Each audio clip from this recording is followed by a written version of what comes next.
Hallo, Servus zusammen. Guten Tag, ich bin Inas Ali Zeidan. Assalamu alaikum wa rahmatullahi wa barakatuh. أنا Inas Ali Zeidan من ليبيا في راس الخيمة.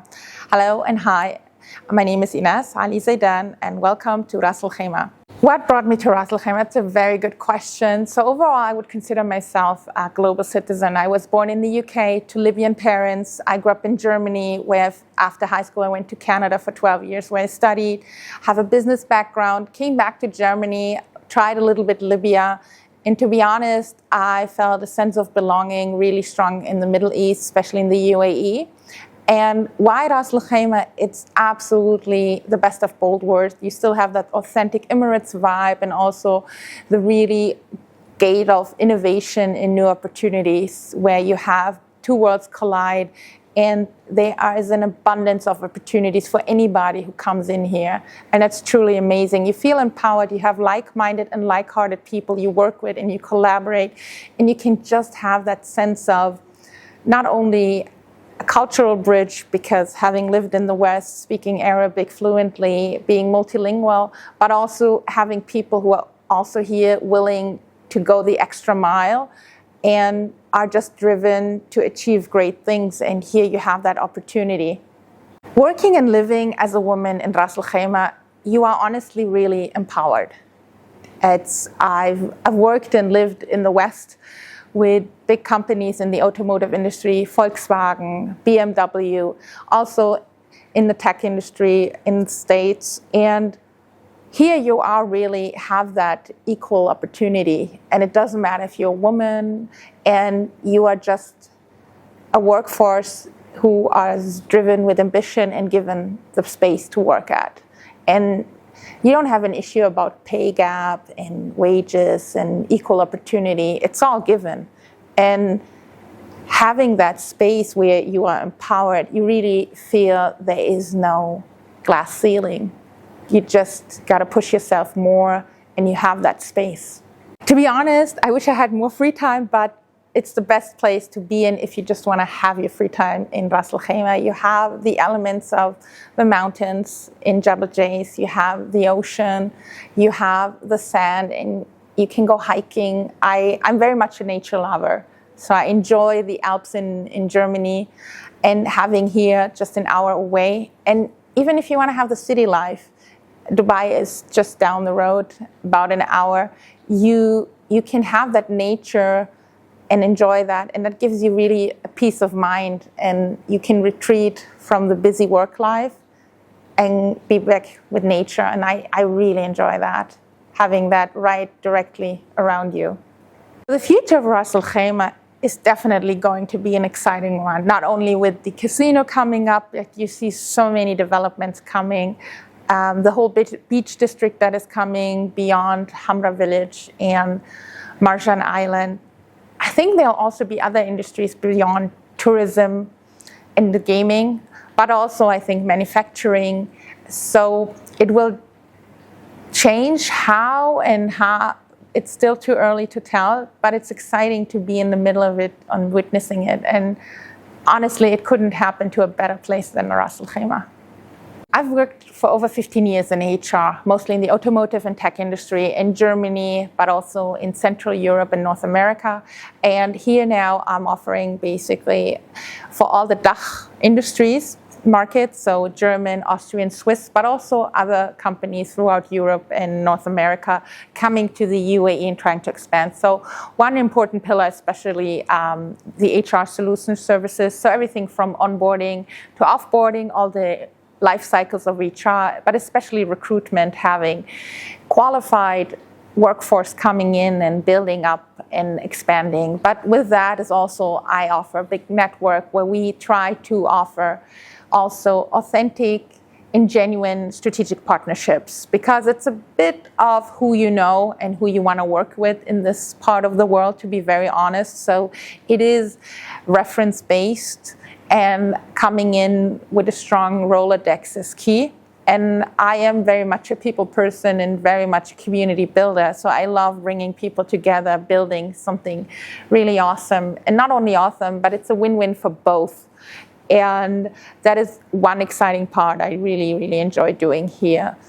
I think giving back to community is a strong component to have a sustainable growth in business especially.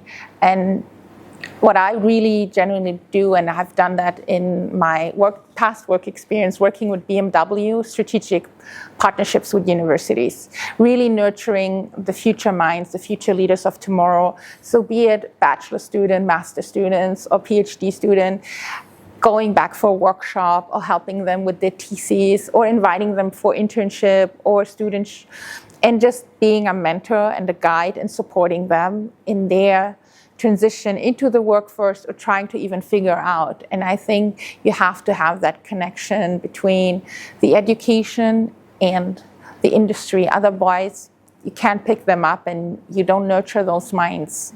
I honestly had a lot of support, a lot of mentors, and if I hadn't those, I wouldn't be where I'm right now. How do I solve problems with clients?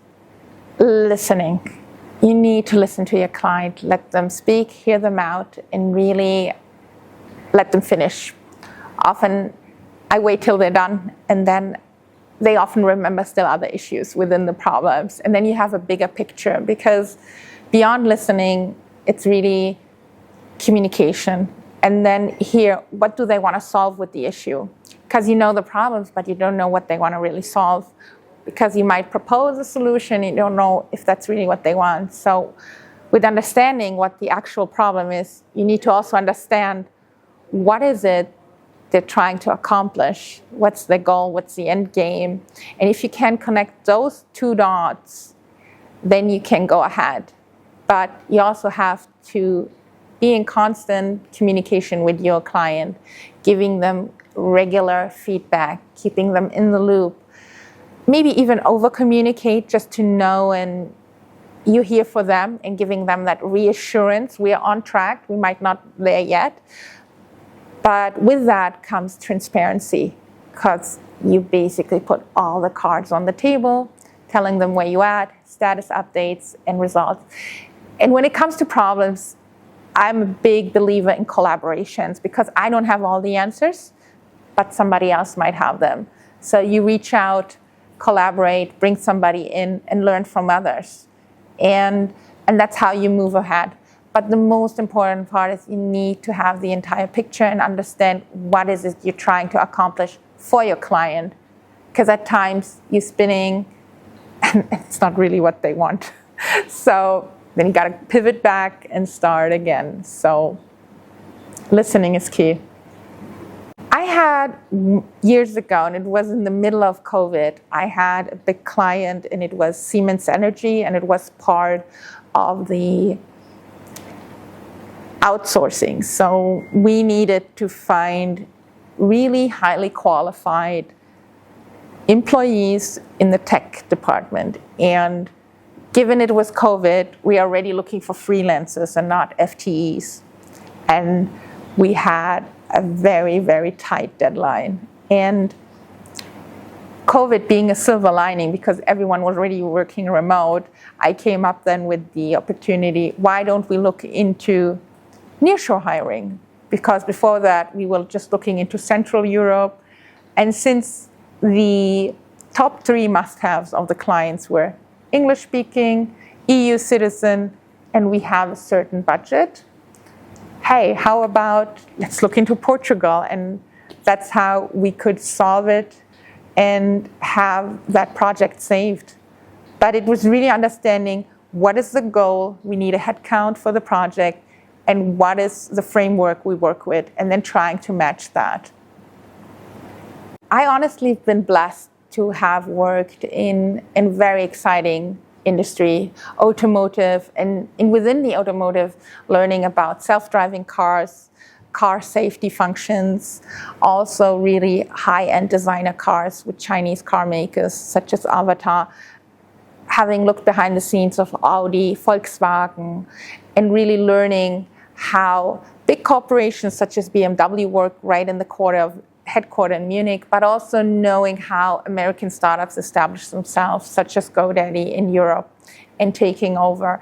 And with that, you learn a lot about understanding the meaning of diversity within a workforce, having international workforce and navigating, especially in HR, where I've seen everything from hiring people to offboarding to offering learning and development and strategic leadership programs for the higher leadership team, and organizing that and understanding what it means to maybe have a reduction in force and how to still have a healthy culture and really navigating through complex international rules, regulations, and trying at the end of the day, it's still a business looking that we have not red numbers, but a thriving workforce that is not only ambitious, but also goal-oriented in keeping them on track.